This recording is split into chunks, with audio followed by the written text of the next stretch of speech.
Nah, di sini aku langsung masuk ke tips nih ya, biar teman-teman lebih apa namanya happy, nggak usah banyak cincong, langsung masuk aja ke tips gimana biar produk atau toko kita tuh bisa dipilih. Sebelum itu, kita perlu tahu dulu nih, perlu memahami kalau aku jadi affiliate, kira-kira produk seperti apa sih yang akan aku promosikan, kayak gitu. Oke, jadi kalau misalnya kita sebagai affiliate, kita perlu untuk memperkirakan mana nih produk yang akan aku pilih. Itu dulu, kita memposisikan diri kita sebagai affiliate dulu nih. Produk mana sih yang akan aku pilih untuk dipromosikan? Karena pertimbangannya si affiliate itu biasanya nggak jauh-jauh dari komisinya. Tapi meskipun teman-teman pasang komisinya tinggi sekali gitu ya, tapi dirasa si affiliate ini oke, komisinya tinggi, tapi produknya ini kurang menarik dalam artian foto produknya kurang terlihat profesional. Terus rating dan reviewnya belum ada, bintangnya nggak mentok gitu. Kayaknya ini potensi untuk di check outnya sedikit deh. Percuma komisinya tinggi, tapi potensi di check outnya sedikit. Aku nggak akan dapat komisi karena affiliate akan dibayar pada saat transaksinya finish atau selesai gitu ya. Jadi affiliate mempertimbangkan tuh seperti itu secara generalnya ya. Nah, faktor pertimbangan lainnya gitu ya, biasanya si affiliate ini akan melihat produknya ini sesuai nggak ya sama kategori preferensi. Maksudnya gimana? Misal, aku adalah affiliate di bidang beauty gitu ya. Terus, teman-teman nih siapa ya yang join hari ini? Coba aku lihat misalnya Kak Albert jualan pipa. Kak Albert jualan pipa, aku selaku affiliate itu bergeraknya di bidang beauty. Nah, itu nggak ketemu tuh preferensinya. Kalaupun aku maksain untuk mempromosikan produknya ke Albert yang pipa tadi, itu nanti nggak akan ketemu sama followers aku yang menyukai beauty. Akhirnya apa? Mau aku promosiin, mau aku bikin konten, potensi untuk di check outnya sangat kecil. Karena apa? Tidak sesuai dengan kategori atau preferensi dari si affiliate. Oke. Kemudian yang kedua, harga produknya tuh udah kompetitif atau belum sih sama produk lainnya? Atau harganya ini udah sesuai belum sih sama kemampuan atau daya beli dari followers si affiliate? Misal, affiliate ini terbiasa untuk mempromosikan produk fashion menengah ke bawah harganya, range-nya menengah ke bawah gitu ya. Terus tiba-tiba tadi siapa? Kak Albert ya. Nah, misalnya Kak Ami jualan fashionnya itu harganya harga sultan. Nah, itu juga nggak akan ketemu gitu. Kenapa? Karena daya beli followers aku itu nggak bisa untuk membeli produknya dari Kak Ami gitu ya. Terus nanti dari si affiliate akan melihat lagi ada nggak sih komisi ekstra yang diberikan sama teman-teman penjual atau komisi yang dipasang itu bersaing nggak sih? Cukup tinggi nggak sih? Gitu. Makanya kan kalau di Affiliate Marketing Solutions tuh teman-teman dikasih rekomendasi komisi berdasarkan masing-masing kategori. Kayak gitu. Kemudian, apakah toko kita atau toko penjual ini bisa dipercaya atau enggak dalam artian apa namanya desain toko kita, terus produk-produk lainnya yang di-upload di toko kita selain dari produk yang di AMS-in gitu ya, dia akan ngelihat juga. Terus ada nggak sampel gratis untuk mendorong si affiliate ini untuk memaksimalkan pembuatan kontennya? Itu juga akan menjadi pertimbangan. Dan setelah nerima sampel, biasanya si affiliate ini akan pakai dulu nih produk kita untuk melihat apakah produk ini memang oke, berkualitas untuk dibantu promosiin. Kayak gitu. Nah, mungkin teman-teman nih terkendala di masalah sampel gratis. Kak, kita aja untung udah mepet gitu. Kalau harus ngasih sampel gratis lagi, kayaknya kita nggak sanggup deh. Nah, makanya di sini aku nggak cuma di kelas ini sih, di kelas lain juga aku menyarankan kita kalau nentuin harga itu jangan yang batas bawah banget sampai HPP-nya kecil sekali. Kenapa? Karena itu sangat sulit untuk nanti teman-teman buat gimmick atau promosi. Nggak cuma sampel gratis aja ya. Promosi lain itu akan sulit karena harga yang teman-teman pasang itu sudah yang paling terendah gitu, sudah paling murah gitu.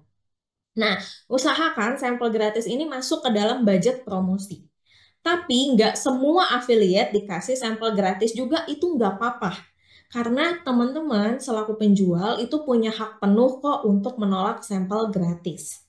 Ya, tidak akan dikenakan poin penalti. Beda halnya kalau teman-teman nolak pesanan.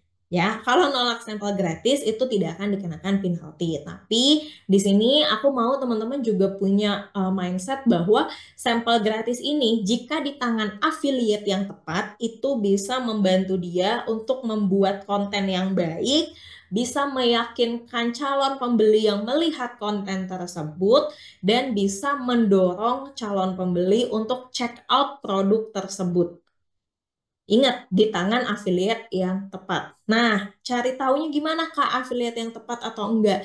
Sebenarnya di affiliate marketplace itu teman-teman bisa kok untuk melakukan analisis lebih dalam terkait affiliate yang dituju atau misalnya tadi Kak Albert jualan produk lah, misalnya anggaplah beauty gitu ya. Aku sebagai affiliate ngeliat promosi atau ngeliat kampanye yang dibuat sama Kak Albert. Aku mau nih mempromosikannya, tapi aku mau minta sampel gratis.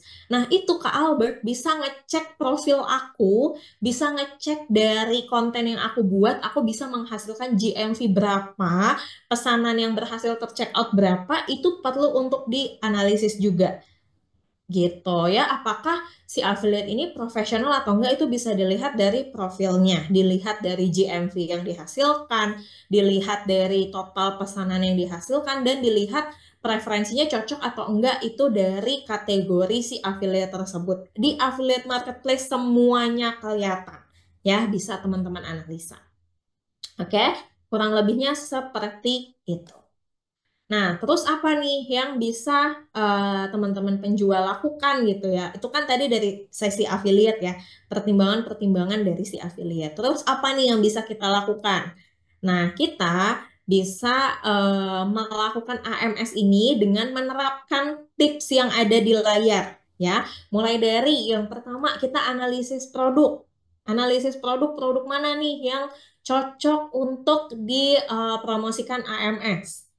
Terus tentuin buyer personanya. Ini buyer persona ini berkaitan dengan preferensi dari si affiliate-nya juga. Nantinya kita bisa tentuin. Dan baru kita memilih affiliate yang sesuai. Kayak gitu. Oke, kita masuk dulu ke analisa produk. Jadi, kita bisa menganalisa produk yang ada di toko kita dengan mengunjungi seller center, performa toko, terus pilih periode datanya, nanti tinggal di-download aja datanya. Dari situ, kita bisa menemukan kira-kira produk mana nih yang paling oke untuk dipromosikan di AMS. Kita bisa urutkan konversi dari yang terkecil ke yang terbesar sambil kita lihat juga pengunjung produknya mana nih yang paling tinggi. Itu bisa jadi pertimbangan kita juga. Karena gini, kalau pengunjung produknya tinggi tapi ternyata konversinya rendah, berarti sebenarnya dari segi ketertarikan tuh udah ada terhadap produk kita. Tapi kenapa sih konversinya tuh bisa rendah? Bisa jadi si calon pembelinya ini masih belum yakin sama produk tersebut. Nah, kita bisa yakinkan dengan rating dan review, dengan deskripsi produk yang lengkap. Jadi dipilih lagi nih, misalnya si kimono ini ternyata pengunjungnya tinggi banget, tapi kok konversinya rendah ya. Coba dilihat lagi halaman produknya, kenapa sih bisa si calon pembeli tertarik sama produk kita, tapi pas dilihat lebih lanjut, produknya dia nggak jadi beli. Berarti di sini bisa disimpulkan kan foto produk kita udah menarik nih, makanya dia mengunjungi produk kita. Tapi rating dan reviewnya diperhatikan, kemudian foto lanjutan atau video produknya, kemudian variasinya, kemudian deskripsi produknya. Nah, itu juga perlu diperhatikan karena hal-hal yang aku sebutin tadi itu biasanya yang meyakinkan si pembeli untuk check out atau enggak di luar promosi ya. Seperti itu. Oke, setelah kita analisa produk gitu ya, kita bisa tahu nih, kita bisa mengkategorikan produk tersebut ke dalam 4 jenis kategori, yaitu produk andalan, di mana produknya banyak dikunjungi, konversinya tinggi, terus produk bersinar, banyak dikunjungi tapi konversinya rendah, kayak yang tadi di layar contohnya, Kemudian produk potensial, dia jarang dikunjungin, tapi konversinya tinggi, berarti produk potensial ini sebenarnya dia kurang exposure aja. Dan yang terakhir, produk lesu, yaitu jarang dikunjungi sama konversi rendah. Aku tidak menyarankan teman-teman untuk mempromosikan melalui AMS untuk produk lesu ini. Fokusnya adalah ke produk-produk yang andalan, bersinar, atau potensial juga nggak apa-apa. Gitu, karena si potensial ini sebenarnya dia hanya kurang exposure aja. Gitu. Tapi kalau buat affiliate marketing solutions, itu lebih cocok mana? Lebih cocok yang produk andalan sama produk bersinar. Bisa dua itu. Kalau produk potensial itu bisa didorong pakai iklan aja untuk ningkatin exposure-nya. Seperti itu. Oke, setelah kita tahu produk kita perlu untuk melakukan cek juga nih di halaman produknya. Seberapa berkualitas sih halaman produk kita dan halaman produk yang seperti apa yang dikatakan berkualitas gitu. Nah, di sini aku ada contohnya. Jadi, fotonya itu harus bisa menjelaskan fungsi, bentuk, dan ukuran produknya secara visual. Karena kita kan jual beli online ya, di mana pembeli ini nggak bisa untuk pegang produk kita. Jadi kita harus bisa memperlihatkan detail produk kita dengan menggunakan foto ataupun video. Oke, kemudian dari contoh foto ini kan kita bisa lihat nih, oh ini penggunaannya untuk anak-anak usianya dari 8 sampai 10 tahun gitu ya. Terlihat juga nih bajunya pada saat digunakan seperti apa. Jadi dari foto produk sebenarnya kita bisa tunjukin nilai lebih dari produk-produk yang ada di toko dengan variasi produk, detail produk dari dekat seperti apa, keunggulan utama, panduan ukuran kalau ada, sama review atau hasil penggunaan. Dan gak sedikit kok teman-teman seller yang menggunakan video review untuk video produknya. Itu nggak sedikit kok. Dan teman-teman boleh juga untuk menggunakan cara itu. Kan di rating dan review tuh banyak yang ngasih foto atau video ya. Itu bisa difilter mana nih videonya yang lumayan oke untuk dijadikan video produk. Kayak gitu. Oke, kemudian selain itu, diharapkan foto atau video yang teman-teman upload itu nggak usah diedit berlebihan, nggak usah dikasih emot icon di fotonya gitu ya, dikasih stiker, itu nggak perlu ya. Make sure aja foto atau videonya diambil dari berbagai angle, pencahayaannya oke, bisa memperlihatkan warna asli dari produk tersebut gitu ya. Jadi secukupnya aja dan sewajarnya aja biar tetap terlihat lebih profesional dan fokus sama produknya. Dan usahakan kalau upload foto produk gitu ya, foto utamanya itu menggunakan background yang polos. Kenapa? Biar lebih fokus sama produknya. Gitu nih contoh aja ya, yang ada di layar ini kan dia tidak menggunakan background polos gitu ya. Ini nggak kelihatan nih detail dari bajunya seperti apa. Beda halnya sama yang si baju anak-anak ini. Kayak gitu ya. Nah, selain foto dan video, kita juga perlu untuk meningkatkan kualitas deskripsi produk kita, ya, secara lengkap, sedetail mungkin.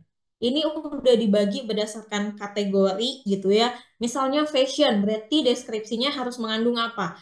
Variasi, ukuran, warna, motif, tipe bahan, sama cara perawatan. Misalnya produk kami tidak bisa dicuci menggunakan mesin cuci gitu, itu nggak apa-apa ditulis aja.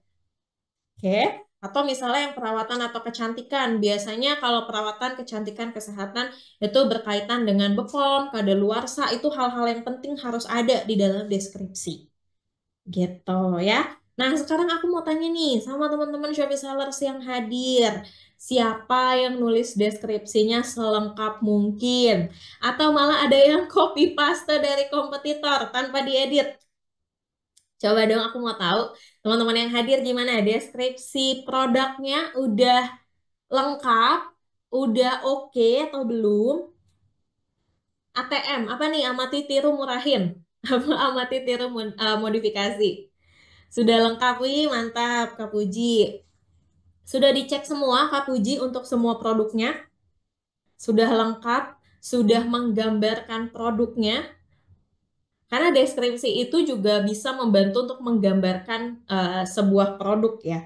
Contohnya gini, ini emang ya aku sih waktu itu kecolongan ya. Aku beli anduk gitu ya. Cuman di deskripsi itu tidak tertulis ukurannya.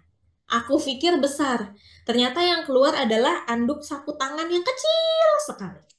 Sellernya ya bisa dibilang ya nggak lengkap gitu nulis deskripsinya. Foto produknya juga kurang oke gitu. Dan dari sisi pembeli, aku sisi pembeli gitu ya, juga tidak teliti, tidak selektif sampai akhirnya seperti itu. Nah, dari pembeli kan pasti ngerasa ketipu dan nggak mau lagi untuk check out di toko tersebut. Padahal bisa jadi memang sellernya ini nggak nipu, emang dia jualan anduk yang buat muka yang kecil gitu. Tapi karena dia tidak menulis deskripsinya secara lengkap, jadinya miskom tuh antara si penjual dan si pembeli. Makanya untuk meminimalisir hal tersebut, teman-teman bisa benar-benar maksimalin penulisan di deskripsi produk. Kajang tipe pembeli yang nggak banyak biasanya udah kepepet tuh, aduh butuh nih, oh ini ada ya udah beli gitu, jadi nggak ada waktu buat ngecek-ngecek lagi. Nah, kalau misalnya ternyata nih hal itu terjadi di teman-teman, tapi teman-teman nulis detail lengkap di deskripsinya. Misalnya ukurannya 20 kali 20 cm. Misalnya aku sebagai pembeli yang tadi main asal check out aja, komplain kok kecil banget datangnya. Nah, teman-teman bisa berpegang teguh pada deskripsi tersebut gitu. Jadi pada saat lagi masuk ke komplain gitu ya, nanti dari tim Shopee kan juga akan ngecek, lah ini memang pembelinya aja nih yang nggak baca gitu. Jelas-jelas penjual udah nulis kok produknya emang volume deh itu besarannya 20 kali 20 berarti salah pembeli. Nah, penjual bisa dimenangkan. Kayak gitu ya. Selain fungsinya untuk meyakinkan pembeli untuk check out, itu bisa juga sebagai ya kekuatannya teman-teman lah kayak gitu. Kak Ajeng untuk deskripsi kalau terlalu panjang kayaknya malah nggak dibaca deh. Dibaca asalkan dikasih space. Jadi jangan satu paragraf panjang gitu. Orang juga pasti malas baca. Tapi biasanya dibikin pointer aja. Pointer dalam artian misalnya yang pertama ukuran. Langsung aja ukuran titik 2, 20 kali 20 cm. Bahan titik 2 apa kayak gitu. Terus dikasih space gitu. Jadi nih kayak yang dicontoh gitu ya, itu dikasih space. Jadi dibacanya juga lebih enak gitu. Kak Ajeng, cara atasi pembeli yang selalu tanya bahan dan ukuran padahal ada di deskripsi, gimana cara mengatasinya ya Kak? Nggak apa-apa, dijawab aja, namanya juga pembeli gitu ya. Banyak pembeli yang males baca juga. Paling kalau aku sih biasanya kalau ada yang nanya kayak gitu, dikasih tahu aja sama diinfoin Kak untuk info lebih lengkapnya. Kita udah cantumin di deskripsi produk ya Kak. Kalau ada yang mau ditanyakan lagi, bisa tanyakan kembali gitu. Karena nggak bisa juga kan kita sebagai seller, misalnya Kak Kia nih nanya ke aku penjual, Kak Ajeng ini bahannya apa sih gitu. Terus aku bales ke Kak Kianya ikro atau baca, terus kasih link deskripsi kan nggak mungkin juga kayak gitu ya. Jadi nggak apa-apa, dijawab aja dengan baik sambil diinfoin Kak. Sebenarnya untuk info lebih lengkapnya kita juga udah tulis di deskripsi produk kalau emang Kakak mau baca lebih lanjut gitu. Oke, kita lanjut. Nah, masuk ke rating dan ulasan. Coba aku mau tanya dong teman-teman yang hadir hari ini. Kalau misalnya dihadapkan dengan dua pilihan, A sama B, pilih yang mana dan kasih tahu alasannya. Ini produknya sama nih. Teman-teman mau pilih yang mana? Yang A atau yang B? Coba tulis di kolom chat, terus kasih tahu juga alasannya kenapa sih pilih yang A, kenapa sih pilih yang B. Yang B karena sudah banyak terjual, kata kami. Yang lain? B. Kenapa nih Kak Teresia pilih yang B? Yang B karena terjual lebih banyak. Oke. Pilihan B. Tampilan lebih oke. Oke. Ada lagi yang lain? Pada pilih apa? Kasih tahu juga alasannya. B. Banyak yang kejual. Ada diskon. Oke. B ada diskon. Oke. Selain yang apa namanya poin banyak terjualnya gitu ya, ini sebenarnya kalau kita lihat gitu ya, tadi kan di rekomendasi ini yang rating sama reviewnya udah ada, bintangnya mentok. Ini dua-duanya rating reviewnya udah ada, bintangnya juga udah mentok. Tapi kenapa sih yang B ini terlihat lebih oke? Karena tadi yang terjual juga udah cukup banyak, lebih banyak daripada yang A. Tapi selain itu, kita bisa lihat di sini dari si produk atau toko ini tuh mengikuti lebih banyak apa ya, promosi gitu ya. Dia pasang harga coret di sini bisa terlihat gitu ya. Ada tampilan 28% off gitu ya. Di sini udah terlihat lebih menarik gitu ya. Nah, jadi sebenarnya pengaruh rating dan ulasan itu bisa memberikan kepercayaan. Dari sini sebenarnya bisa menimbulkan kepercayaan untuk pembeli nih.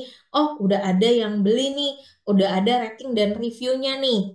Terus bisa juga untuk menjadi sarana marketing dan brand awareness, bisa meningkatkan konversi toko dan membuat pembeli itu belanja lebih banyak karena yaitu tadi ada faktor kepercayaan gitu ya.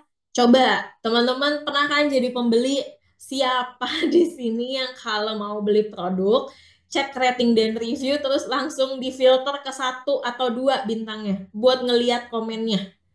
Ada nggak yang kayak gitu? Pada saat teman-teman jadi pembeli, coba Kak Fauzi, saya. Ada yang lain nggak? Biasanya kenapa tuh kayak gitu? Karena kita nggak ada waktu untuk ngecekin rating dan review satu per satu gitu. Jadi kita langsung fokus aja ke bintang yang terjelek. Kenapa nih komplainnya? Ada apa nih? Nah, kalau udah dari situ berarti kan kita sebagai seller tahu dong. Oh, pembeli tuh biasanya ngefokusinnya, ada beberapa yang ngefokusinnya langsung ke rating terendah. Terus gimana caranya biar meskipun ada rating terendah tadi, si pembeli tetap check out. Caranya adalah balas komennya.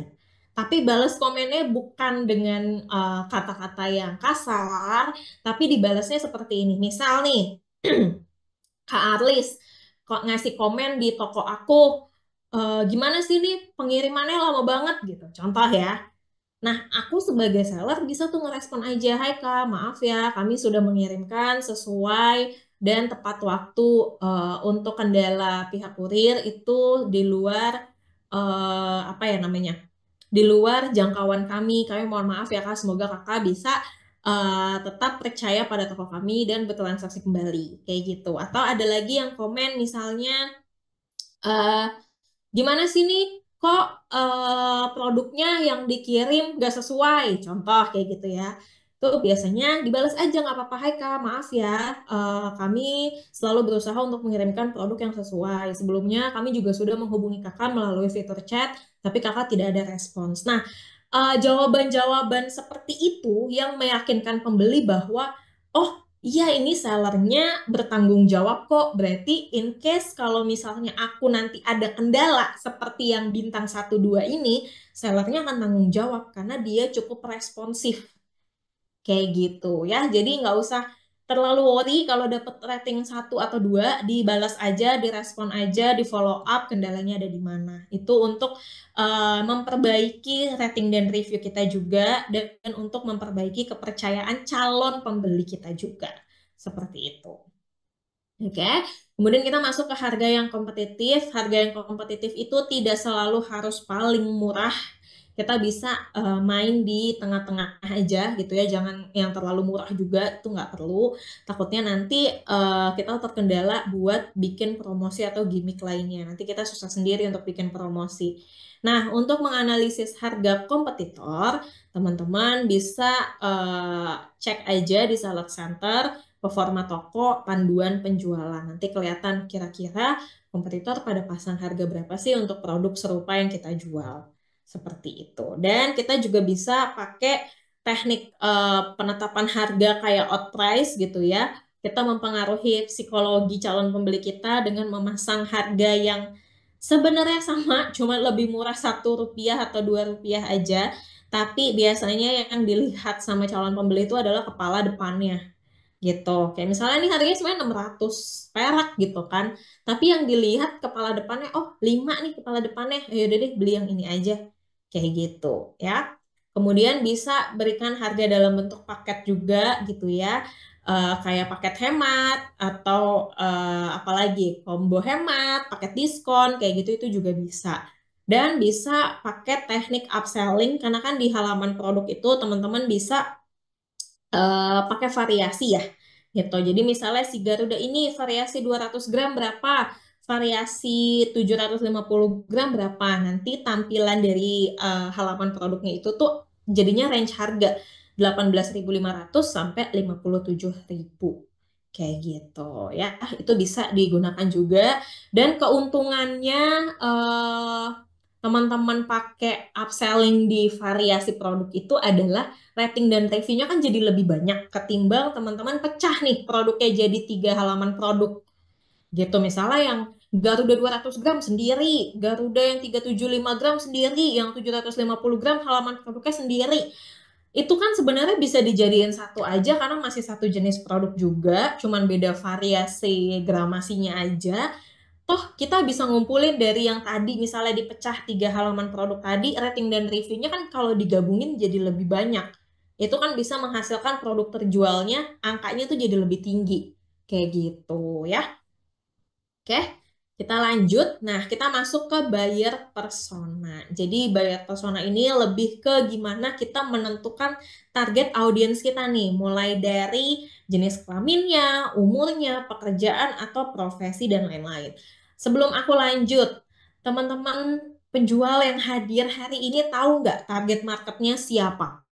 Coba dong ditulis di kolom chat misalnya nih, aku kategorinya fashion, usia 25 sampai 35 tahun, pekerja kayak gitu. Coba teman-teman Shopee sellers yang hadir hari ini tahu nggak target marketnya siapa? Oke, kategorinya fashion pria, berarti yang beli pria gitu ya. Nah, klasifikasi umurnya gimana nih Kak Banu? Apakah SU, semua umur? Nah, kami tahu parfum nih. Parfum biasanya unisex ya. Cewek bisa, cowok bisa. Tapi range usianya dari usia berapa sampai berapa nih? Fashion dan beauty Kak, 20 tahun ke atas. Aku kategori ATK dengan produk terbaik lakban untuk packing dengan target para seller. Oke, seller biasanya range umurnya kan usia-usia produktif ya. Let's say 22 tahun sampai 40 tahun kayak gitu. Aku makanan Kak, sambal pecel, tapi belum tahu target marketnya. Nah, Kak Arlis mungkin bisa dicari tahu nih kira-kira yang banyak pakai produk sambal pecel ini siapa sih? Misalnya ibu-ibu gitu ya. Ibu-ibu yang suka masak pecel biasanya range usia berapa sampai berapa kayak gitu. Mulai 10 sampai 30. Kami tahu bisa aja nih. Orang yang malas masak, produk makanan. Oke, bisa. Nah, sekarang aku mau tanya nih. Aku mau tanya ya sama teman-teman untuk memastikan lagi apakah benar-benar sudah paham terkait buyer persona ini atau enggak. Misal aku selaku penjual fashion baju anak ya, baju anak. Aku menjual baju anak usia 0 sampai 10 tahun. Siapa target market aku? Ada yang bisa jawab nggak? Aku jual produk fashion, spesifiknya baju untuk anak usia 0 sampai 10 tahun. Kira-kira target marketnya siapa? Ibu-ibu yang baru nikah. Oke, ada lagi? Yang lain? Ibu muda yang baru lahiran, mama muda, ibunya yang udah punya anak.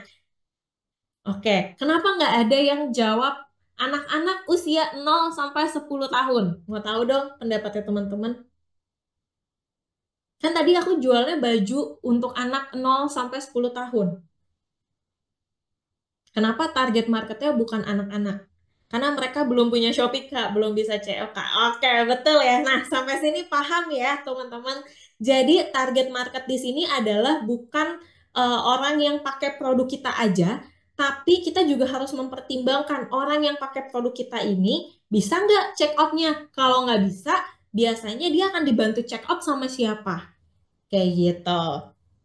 Ya, udah paham ya untuk target market. Nah, ini contohnya. Jadi di sini aku bagi ada target audiens toko A sama toko B. Dan sama-sama berjualan alat tulis kantor dan art supplies gitu ya. Tadi ada yang jual ATK juga.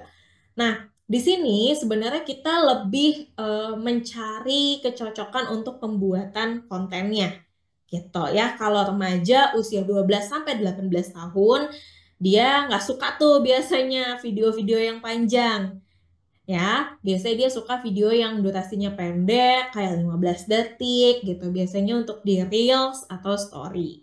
Terus dia up to date sekali dengan tren terkini dan biasanya punya role model juga, punya produk yang selain bisa digunakan untuk keperluan sekolah, biasanya juga berkaitan sama hobinya. Dan dia aktif di media sosial juga nih setelah jam pulang sekolah.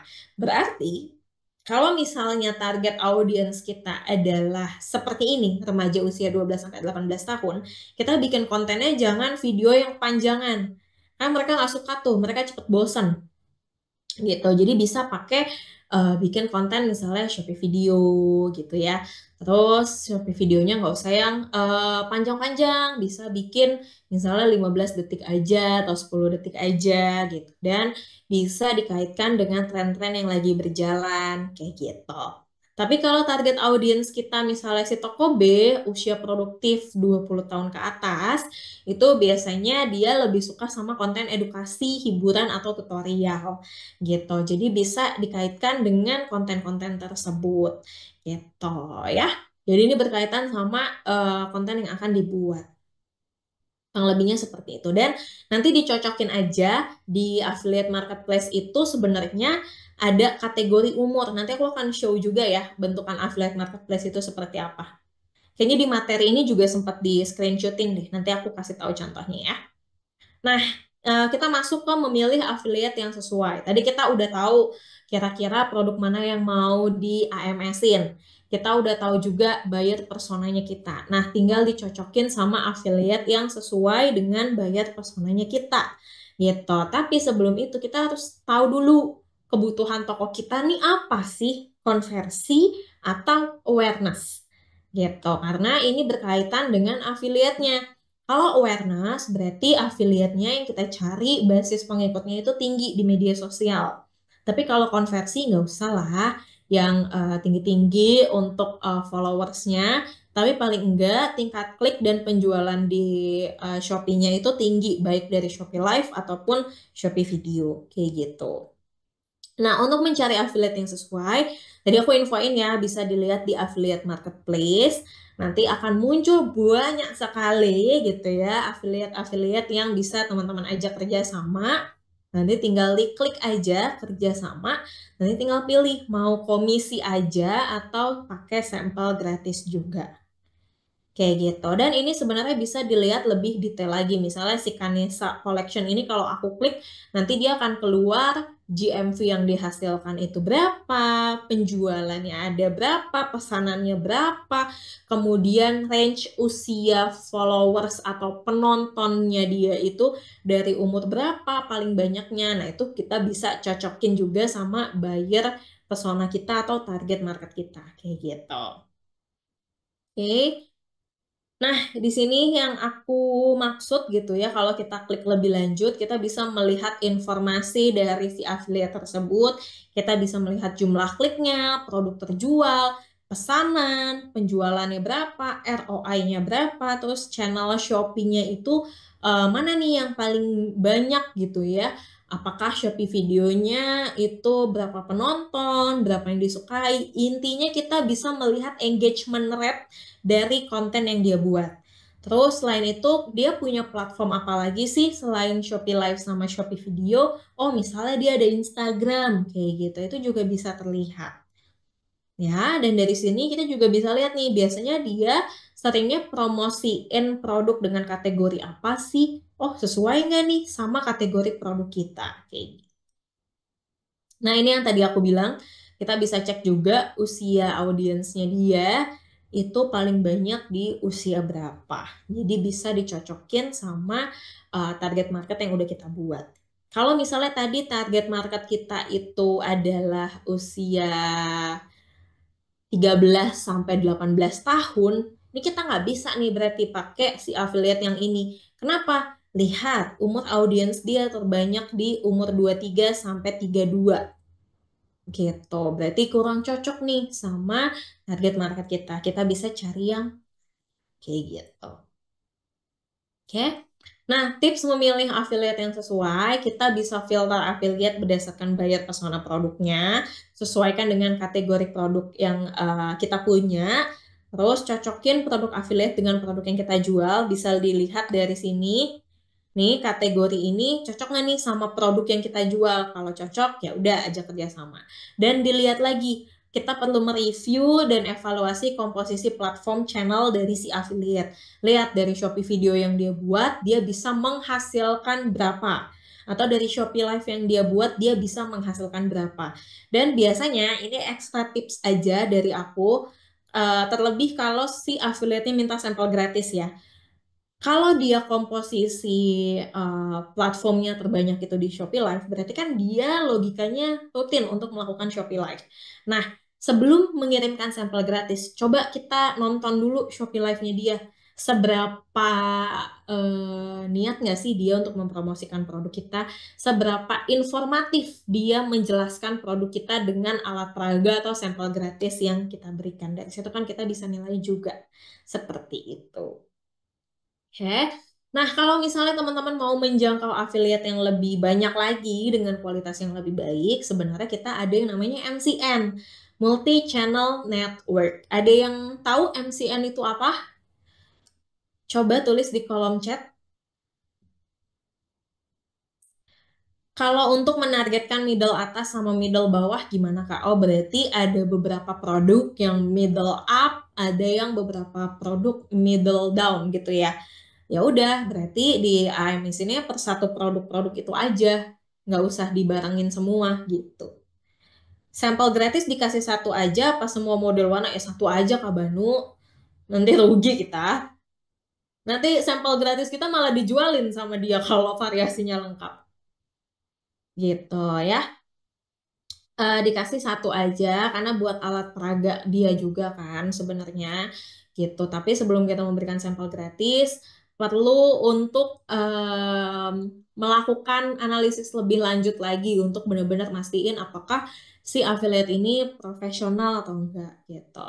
MCN belum coba. MCN belum tahu Kak. Oke. Kalau MCN ini nanti ada kontraknya enggak Kak?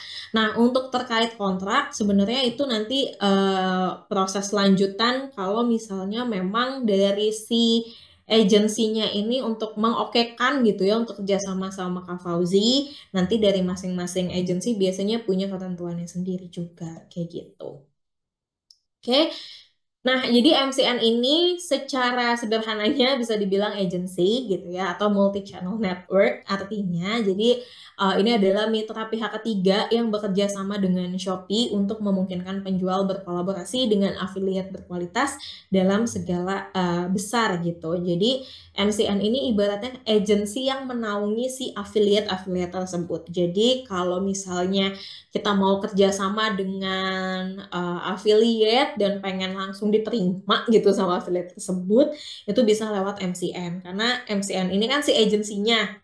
Berarti kalau kita kerja sama agensinya nurunin ke affiliate-nya, ya affiliate-nya kan mau tidak mau mempromosikan produk tersebut. Gitu. Tapi di sini MCN juga bisa menolak untuk bekerja sama dengan kita sebagai penjual selama misalnya produknya memang tidak sesuai dengan kategori produk MCN itu gitu dan beberapa hal lainnya.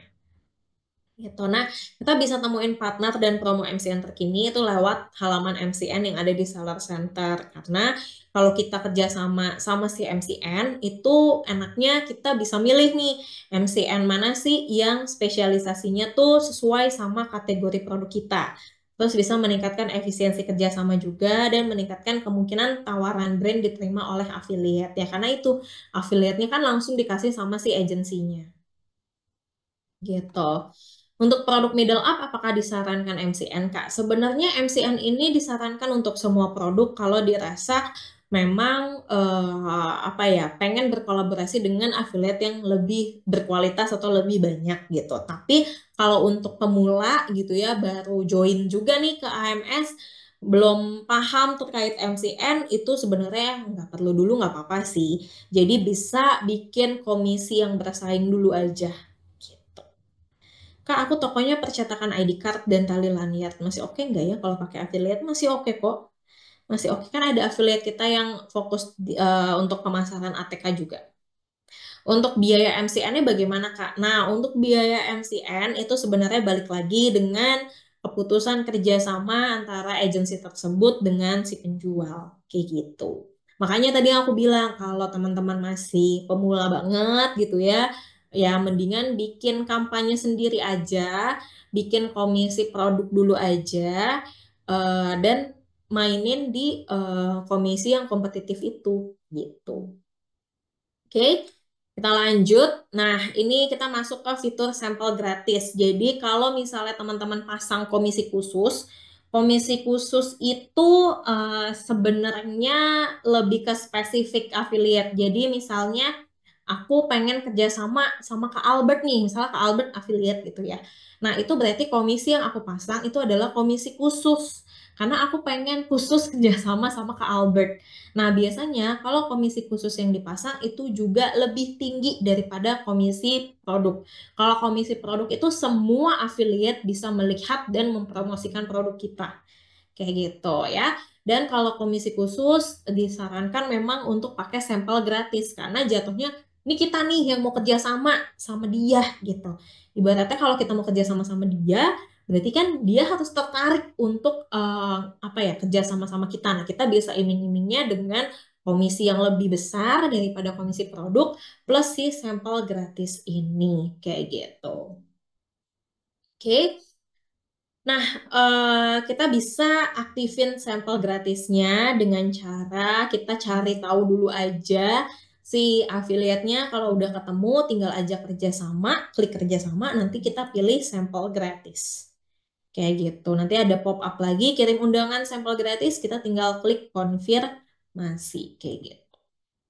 Oke, nah untuk cara ngirim sampel gratisnya, kalau misalnya dari si affiliate-nya udah oke gitu ya, mau mempromosikan produk kita, nanti dia akan keluar nih untuk alamatnya gitu. Nah, kita tinggal kirimkan aja sampel gratisnya ke alamat tersebut. Nah, biasanya muncul pertanyaan nih, Kak, kirim barang sampel gratis. Oke, ongkirnya siapa yang bayar, Kak? Ongkirnya seller yang bayar, penjual yang bayar, gitu ya. Karena itu kan sebenarnya bisa dibilang bentuk promosi kita juga gitu untuk mendukung kontennya si affiliate biar affiliate ini punya konten yang lebih oke, bisa lebih menjelaskan produk kita. Kadang banyak juga nih penjual yang ngasih video produknya biar nanti udah dijahit aja deh videonya sama video affiliate gitu. Sebenarnya itu bukan hal yang disalahkan, tapi itu adalah hal yang disayangkan. Kenapa? Karena pasti hasilnya tidak sebagus kalau sampel gratis itu ada di tangannya affiliate. Gitu. Kalau sampel gratisnya ada di tangannya affiliate, dia bisa menjelaskan lebih detail, dia bisa explore lebih jauh, dan dia bisa benar-benar mempromosikan produk kita kayak gitu. Tapi aku paham banget kekhawatirannya teman-teman gitu ya, terkait sampel gratis, takut nanti udah dikirim ternyata nggak dikontenin. Nah, makanya kita sebagai penjual juga perlu untuk menganalisa, ngecek nih apakah si affiliate ini profesional atau enggak, cocok untuk dikirimin sampel gratis atau enggak, kayak gitu. Oke. Nah, kita masuk ke monitor performa dan analisis umum kinerja AMS. Oke, jadi kita bisa banget untuk monitor performanya itu secara berkala gitu ya di matriks utama buat mantau performa secara keseluruhan. Kemudian ada performa komisi buat mantau nih performa per tipe komisinya seperti apa, sampai ke performa konten buat ngecek nih konten affiliate mana nih yang paling menghasilkan. Terus performa produk itu untuk melihat produk mana aja sih yang ibaratnya paling cuan. Dan terakhir adalah performa affiliate. Ini kita bisa lihat kira-kira affiliate mana yang paling menghasilkan untuk toko kita. gitu. Fungsinya untuk apa? Untuk affiliate-affiliate yang menghasilkan, kalau bisa kita maintain, kita manage ya, jaga relasi dengan baik gitu, jaga hubungan dengan baik, biar kalau nanti kita ada produk baru atau ada produk lain yang pengen dipromosikan dengan affiliate tersebut, itu bisa dengan mudah untuk diterima karena sudah ada hubungan baik. Kayak gitu ya. Jadi cek juga performa affiliate-nya kalau udah dipromosiin sama beberapa affiliate dan bisa fokusin ke affiliate yang emang menghasilkan aja sambil cari-cari lagi affiliate yang lainnya gitu untuk memperluas apa ya koneksi dan relasi seperti itu. Nah, kemudian di sini ada 4 analisis dalam mengevaluasi kinerja AMS. Tadi apa namanya teman-teman bisa melihat gitu ya penjualan tertinggi itu produk apa aja gitu ya untuk merencanakan strategi budgeting tiap channelnya juga. Terus performa affiliate tadi ya buat ngelola daftar affiliate untuk melihat mana sih affiliate yang paling menghasilkan. Terus ROI-nya berapa gitu. Kita bisa lihat ROI secara keseluruhan atau ROI per channel itu juga kita bisa lihat. Per channel tuh maksudnya misalnya ROI dari Shopee Video berapa, ROI dari Shopee Live itu berapa, itu kita bisa lihat. Dan kita juga bisa cek pembeli baru yang dihasilkan dari si konten affiliate itu ada atau enggak. Nah, itu kita bisa cek juga. Oke. Nah, sebenarnya untuk materinya itu aja. Cuman sebelum aku masuk ke UAS, aku mau infoin sedikit gitu ya. Ini ada kisah sukses dari brand-brand yang sudah menggunakan AMS. Ya, ada Nivea. Teman-teman pasti udah tahu juga Nivea ini brand besar gitu ya. Nivea berhasil meningkatkan GMV hingga 4 kali lipat selama periode kampanye dibandingkan periode sebelumnya. Dan penentuan strategi AMS yang sesuai membuat penjualan Nivea meningkat secara signifikan. Ya iyalah Kak, Nivea kan brand besar. Nah juga kok ada brand yang nggak sebesar Nivea gitu ya, kayak Metropolitan Furniture. Jadi Metropolitan ini udah berkolaborasi dengan banyak affiliate di Shopee dan berhasil meningkatkan GMV hingga 4 kali lipat selama bulan November 2024. Nah, apa aja sih yang sudah mereka lakukan sampai mereka bisa meningkatkan GMV setinggi itu gitu ya? Mereka menargetkan affiliate sesuai dengan kategori penjualan. Ini penting karena kalau nggak sesuai sama preferensinya si affiliate, ya nggak akan ketemu. Kayak yang tadi aku bilang ya. Kalau misalnya tadi Kak Albert jualannya pipa, sementara aku affiliate-nya itu followersnya beauty, yang nggak akan ketemu. Followers aku juga nggak akan mau beli produk tersebut karena beda preferensi. Kemudian jangan lupa untuk mengatur komisi yang kompetitif untuk affiliate dan yang terakhir bisa jalin komunikasi yang lancar dengan affiliate. Yang tadi aku bilang, teman-teman kan bisa untuk melakukan monitoring terhadap performa affiliate. Untuk affiliate yang performanya oke, itu kalau bisa di-maintain, dijaga hubungan baiknya untuk mempermudah kita di kemudian hari kalau mau promosiin produk baru atau produk lainnya. Kayak gitu ya. Nah, menargetkan affiliate di sini sebenarnya teman-teman bisa menggunakan data utama di leaderboard sebagai acuan dalam memilih affiliate. Tapi aku tidak menyarankan teman-teman untuk fokus pada data yang ada di leaderboard. Kenapa? Karena semua orang pasti berpikir bahwa oh, aku harus menjangkau atau bekerja sama dengan affiliate yang ada di leaderboard. Padahal enggak juga, kita bisa kok pakai affiliate-affiliate yang tidak masuk ke top leaderboard, tapi kita ajak kerjasamanya beberapa affiliate. Misalnya gini deh, untuk bayar si siapa nih? Super Crazy Sale Official, anggaplah misalnya 1 juta gitu ya. 1 juta untuk satu orang. Belum lagi pasti dia butuh waktu untuk nge-review request yang masuk. Karena request yang masuk ke dia pasti banyak. Karena semua seller berpikirannya, oh harus kerjasama sama top leaderboard. Nah, daripada kita udah rugi waktu, duitnya juga gede banget, nggak cocok nih sama kita yang budget promosinya masih sedikit. Mendingan kita ambil yang budgetnya misalnya 500.000 tapi dipecah ke beberapa affiliate. Paham nggak? Itu perumpamaan aja. Jadi aku di sini mau menekankan bahwa kita nggak usah fokus sama satu affiliate yang ada di top leaderboard, tapi lebih baik kita kerjasama sama beberapa affiliate aja gitu ya. kerja sama beberapa affiliate, nggak usah affiliate yang ada di top leaderboard atau nggak usah affiliate yang besar, tapi selama satu dia cocok sama kategori produk kita, gitu ya. Terus dia juga platformnya itu oke, cocok sama kita, dia ada Shopee Video, ada Shopee Live gitu ya. Itu nggak apa-apa kok. Pakai yang kecil-kecil itu tapi banyak, kerjasamanya tuh banyak gitu. Kalau bukan yang di top, jadi filter pencariannya bagaimana, Kak? Ya udah tinggal ke bawahin aja di next next. Jadi kita ambil misalnya di bawah top leaderboard 30 ke bawah atau 40 ke bawah kayak gitu. Jadi nggak usah fokus ke yang top 10 leaderboard seperti itu. Oke, karena satu lebih bisa hemat budget, kedua kita nggak rugi waktu. Karena kalau top leaderboard itu biasanya yang request ke dia tuh banyak banget. Jadi dia butuh waktu untuk apa ya namanya, menganalisa mana nih komisi yang paling menguntungkan gitu. Jadi daripada waktu kita habis buat kayak gitu, mendingan kita move on ke affiliate-affiliate yang kecil gitu ya. Tapi beberapa affiliate dengan harapan dari beberapa affiliate itu paling nggak adalah 2-3 yang goal kayak gitu. Dan siapa tahu kita bisa tumbuh dan berkembang bersama dengan affiliate tersebut, jadi punya hubungan komunikasinya yang baik juga. Jadi nanti di kemudian hari kalau kita butuh bantuan untuk dipromosikan, dia bisa bantu juga gitu. Nah, kita masuk ke mengatur komisi yang kompetitif untuk affiliate. Sebenarnya kalau teman-teman daftar komisi itu atau bikin komisi, ada kok yang direkomendasikan sama Shopee. Jadi kalau misalnya ada yang nanya, Kak, baiknya pasang yang berapa ya? Sebenarnya di sistem tuh udah dikasih lihat pada saat teman-teman daftar atau bikin komisinya, nanti muncul tuh pop-up komisi yang direkomendasikan. Jadi tinggal klik optimal aja, nanti akan kelihatan komisi yang direkomendasikan. Kayak gitu ya.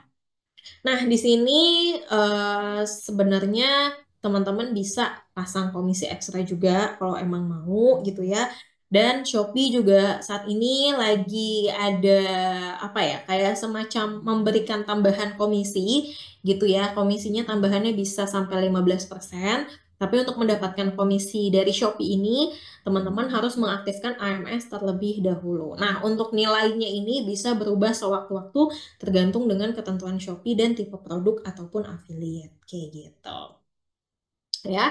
Nah, ini jalin komunikasi lancar dengan affiliate dari fitur chat itu teman-teman bisa pilih chat affiliate gitu ya. Jadi lebih ke filter isi chatnya udah yang affiliate semua, nggak kecampur sama yang buyer gitu. Jadi fitur ini dirancang untuk memberikan kita sebagai penjual lebih punya banyak kendali dan kemudahan buat menjalin komunikasi baik dengan affiliate untuk meningkatkan efisiensi dan kolaborasi kayak gitu. Nah, sebelum aku masuk ke feedback seminar, aku mau tunjukin tadi aku sempat bahas terkait optimal apa namanya komisi rekomendasi Shopee. Sebentar aku buka dulu di Seller Center-nya. Di sini aku mau nunjukin hmm, sebentar ya. Affiliate Marketing Solutions.